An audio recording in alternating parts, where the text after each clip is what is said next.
ಹಿರಿಯ ಪ್ರಾಥಮಿಕ ಶಾಲೆ ಕುಪ್ಪಳ್ಳಿ ಗ್ರಾಮದ ಸುಗ್ಗಿ ಸಂಭ್ರಮ 25-26ನೇ ಸಾಲಿನ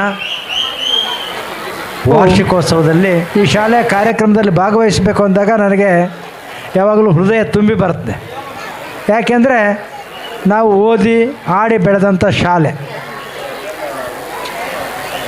ಇನ್ನು 2 ವರ್ಷಗಳಲ್ಲಿ ಈ ಶಾಲೆಗೆ 100 ವರ್ಷ ತುಂಬುತ್ತದೆ. ಈ 98 ವರ್ಷಗಳಲ್ಲಿ ಅನೇಕ ಜನ ಪ್ರತಿಭಾವಂತರನ್ನು ಈ ಸಮಾಜದ ವಿವಿಧ ಸ್ತರಗಳಲ್ಲಿ ಅಗ್ರಗಣ್ಯರಾಗಿ ಮೆರೆದಂಥವ್ರನ್ನ ಸೃಷ್ಟಿ ಮಾಡಿರ್ತಕ್ಕಂಥ ಕಾರ್ಖಾನೆ ಈ ಶಾಲೆ ಅಂದರೆ ತಪ್ಪಾಗಲಾರದು. ಇನ್ನು ಭವಿಷ್ಯತ್ತಿನಲ್ಲಿ ಅನೇಕ ಜನ ಮೇಧಾವಿಗಳನ್ನ ಹುಟ್ಟು ಹಾಕ್ತಕ್ಕಂಥ ಕೆಲಸ ಈ ಶಾಲೆಯಿಂದ ಆಗಬೇಕು ಅಂತಕ್ಕಂಥ ಆಸೆ ನನಗಿದೆ. ಆ ನಿಟ್ಟಿನಲ್ಲಿ ಇವತ್ತು ಈ ಶಾಲೆ ಎಲ್ಲ ಶಿಕ್ಷಕ ವೃಂದದವರು, ಪೋಷಕರು ಮತ್ತು SDMC ಅವರು ಕೆಲಸ ಮಾಡ್ತಾಯಿದ್ದಾರೆ. ಇವತ್ತು ಸರ್ಕಾರಿ ಶಾಲೆ ಅಂದರೆ ಮೂಗು ಮುರಿತಕ್ಕಂಥ ಕಾಲ. ಏನೋ ಖಾಸಗಿ ಶಾಲೆಯಲ್ಲಿ ಓದಿದ್ರೆ ಮಕ್ಕಳು ಭಾಳ ಬುದ್ಧಿವಂತರಾಗ್ತಾರೆ, ಸರ್ಕಾರಿ ಶಾಲೆಯಲ್ಲಿ ಓದಿದ್ರೆ ದಡ್ಡರಾಗ್ತಾರೆ ಅಂತಕ್ಕಂಥ ಒಂದು ಪ್ರತೀತಿ ಈಗಿದೆ. ನಾವೆಲ್ಲ ಸರ್ಕಾರಿ ಶಾಲೆಯಲ್ಲಿ ಓದಿದರೆ ಇಲ್ಲಿ ಕುಳಿತಿರ್ತಕ್ಕಂಥವರು ಸಮಾಜದ ವಿವಿಧ ಸ್ತರಗಳಲ್ಲಿ ನಾವು ಕೆಲಸ ಮಾಡಿದ್ದೇವೆ. ಈ ಶಾಲೆಯಲ್ಲಿ ಓದಿದಂಥವರು ಅನೇಕ ಜನ ಡಾಕ್ಟ್ರುಗಳಾಗಿದ್ದಾರೆ, ಎಂಜಿನಿಯರ್ಗಳಾಗಿದ್ದಾರೆ, ಬೇರೆ ಬೇರೆ ಉನ್ನತ ಹುದ್ದೆಗಳನ್ನು ಅಲಂಕರಿಸಿದ್ದಾರೆ. ಆದ್ದರಿಂದ ಈ ಶಾಲೆಗೆ ಒಂದು ಹಿರಿಮೆ ಇದೆ. ಅದನ್ನು ಉಳಿಸ್ಕೊಂಡು ಹೋಗ್ತಕ್ಕಂಥ ಜವಾಬ್ದಾರಿ ನಮ್ಮೆಲ್ಲರ ಮೇಲಿದೆ. ಇವತ್ತು ಇನ್ನು 2 ವರ್ಷಗಳು 100 ವರ್ಷ ತುಂಬುತ್ತದೆ. ಆ ಒಂದು ಕಾರ್ಯಕ್ರಮವನ್ನು ನಾವೆಲ್ಲ ಭಾಳ ಅಚ್ಚುಕಟ್ಟಾಗಿ ಅದ್ಧೂರಿಯಾಗಿ ಮಾಡೋಣ ಅಂತಕ್ಕಂಥ ತೀರ್ಮಾನವನ್ನು ಇವತ್ತು ಮಾಡೋಣ. ನಾನು ಈ ಶಾಲೆಯಲ್ಲಿ ಓದುವಾಗ ಇದು ಬರೀ ಪ್ರಾಥಮಿಕ ಶಾಲೆ ಆಗಿತ್ತು.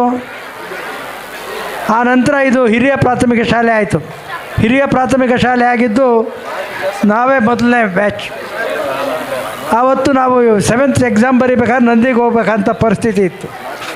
ಇವತ್ತು ನಾನು ಶಾಸಕನಾಗಿದ್ದಂಥ ಅವಧಿಯಲ್ಲಿ ಇದು 8ನೇ ತರಗತಿ ಕೂಡ ಇಲ್ಲಿ ಪ್ರಾರಂಭ ಮಾಡಬೇಕು, ಭಾಳ ಜನ ಮಕ್ಕಳು 7ನೇ ತರಗತಿ ಶಾಲೆ ಬಿಡ್ತಾರೆ ಅಂಥೇಳಿ ಇವತ್ತು ಇದಕ್ಕೆ 8ನೇ ತರಗತಿಯನ್ನು ಅನುಮೋದನೆ ಕೊಡಿಸಿ ಪ್ರಾರಂಭ ಮಾಡಿಸ್ತೀವಿ. ಇವತ್ತು ಈ ಶಾಲೆಯಲ್ಲಿ 120ಕ್ಕೂ ಹೆಚ್ಚು ಮಕ್ಕಳು ಕಲಿತಾ ಇರ್ತಕ್ಕಂಥ ನಮಗೆಲ್ಲ ಒಂದು ಹೆಮ್ಮೆ. ಅದನ್ನು ಇದೇ ರೀತಿ ಬೆಳೆಸ್ಕೊಂಡು ಹೋಗಬೇಕು. ಮುಂದಿನ ವರ್ಷಗಳಲ್ಲಿ ಈ ಸಂಖ್ಯೆ ಇನ್ನೂ ಹೆಚ್ಚಾಗಬೇಕು ಅಂತಕ್ಕಂಥ ಮನವಿಯನ್ನು ಮಾಡ್ತೇನೆ. ಕಳೆದ ಯಾವುದೋ ಒಂದು ಕಾರ್ಯಕ್ರಮಕ್ಕೆ ಬಂದಿದ್ದಾಗ ಶಾಲಾ ಕಟ್ಟಡ ಸುರಿಯುತ್ತದೆ ಅಂತ ಹೇಳಿದ್ರು. ಮಾನ್ಯ ಶಾಸಕರಿಗೆ ಮನವಿ ಮಾಡಿ 5 ಲಕ್ಷ ರೂಪಾಯಿ ಅನುದಾನ ಕೊಡಿಸಿದ್ದೇನೆ.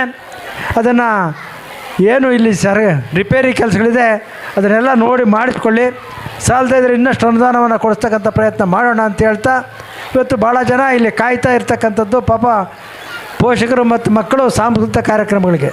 ಇವತ್ತು ವಿದ್ಯುತ್ತಿನ ತೊಂದರೆಯಿಂದ ಕಾರ್ಯಕ್ರಮ ಸುಮಾರು ಲೇಟಾಗಿ ಪ್ರಾರಂಭ ಆಗಿದೆ. ಮಕ್ಕಳು ಕಾಯ್ತಾ ಇದ್ದಾರೆ. ನಾನು ಹೆಚ್ಚು ಟೈಮ್ ತೆಗೆದುಕೊಳ್ಳೋದಿಲ್ಲ. ಮತ್ತೊಮ್ಮೆ ಈ ಶಾಲೆಗೆ ಬಂದಾಗ ವಿವಿಧ ವಿಷಯಗಳನ್ನು ಚರ್ಚೆ ಮಾಡೋಣ. ಈ ಒಂದು ಕಾರ್ಯಕ್ರಮಕ್ಕೆ ಯಾವಾಗಲೂ ಕೂಡ ಮರೀದೆ ನಮ್ಮನ್ನು ಕರೀತಾರೆ. ಆ ಒಂದು ಪ್ರೀತಿ ಅಭಿಮಾನ ಇಟ್ಕೊಳ್ತಕ್ಕಂಥ ಶಾಲಾ ಶಿಕ್ಷಕ ವೃಂದದವ್ರಿಗೂ ಗ್ರಾಮದ ಎಲ್ಲ ಹಿರಿಯ ಕಿರಿಯರಿಗೂ ಒಂದ್ಸಿ ನಾನು ಮಾತನ್ನು ಮುಗಿಸ್ತೇನೆ. ಜೈ ಹಿಂದ್, ಜೈ ಕರ್ನಾಟಕ.